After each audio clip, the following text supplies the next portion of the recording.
இங்க மதுன்ற பொண்ணுக்கு புதுசா கல்யாணம் ஆகுது. ஃபர்ஸ்ட் நைட்டுக்கு போற அந்த பொண்ணு கிட்ட மாமியார் பாலை கொடுத்து நல்ல நேரம் பார்த்து பையனை உள்ள அனுப்புறமான்னு சொல்றாங்க. அந்த பொண்ணும் வெயிட் பண்ணி பார்த்துட்டு ஒரு ஸ்டேஜுக்கு மேல தூங்கிடுறா. காலைல எழுந்தா உடம்பு ரொம்ப பயங்கரமா வலிக்குது. பக்கத்துல பார்த்தா ஹஸ்பண்ட் படுத்துட்டு இருக்காரு. இவளும் காலைல குளிச்சுட்டு கிச்சனுக்கு போயிடுறா. கிச்சன்ல சம்பத்ன்ற சொந்தக்கார பையன் வருதேன் இவங்கள ஒரு மாதிரி பார்த்துட்டே இருக்கான். டெய்லி நைட் அவங்களோட ஹஸ்பண்ட் லேப்டாப்ல ஏதாச்சும் வேலை பார்த்துட்டே இருக்காரு. இவங்களும் வெயிட் பண்ணி பார்த்துட்டு நைட்டு தூங்கிடுறாங்க.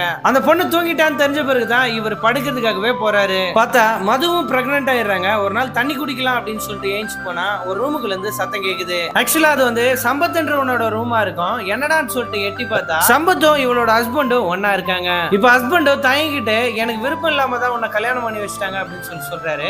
அப்ப ஹஸ்பண்ட் நம்ம கூட இல்லனா அப்ப நம்ம கூட இருந்தது யாரு அப்படின்னு சொல்லிட்டு இவளுக்கு சந்தேகம் வருது. இப்ப ஹஸ்பண்ட் கிட்ட கேட்டா அந்த கேவலமான உண்மையை சொல்றாரு. பையனுக்கு பொண்ணுங்க மேல இன்ட்ரெஸ்ட் இல்லைன்னு தெரிஞ்ச அவங்க அப்பா அம்மாவே குடும்பத்துக்கு வாரிசு வேணும்ன்றதுக்காக அவங்க ஹஸ்பண்ட் ரூமுக்குள்ள அனுப்பியிருப்பாங்க. ஆக்சுவலா அந்த பொண்ணுக்கு டெய்லி பால்ல மயக்க மருந்து கலந்து கொடுத்துருப்பாங்க.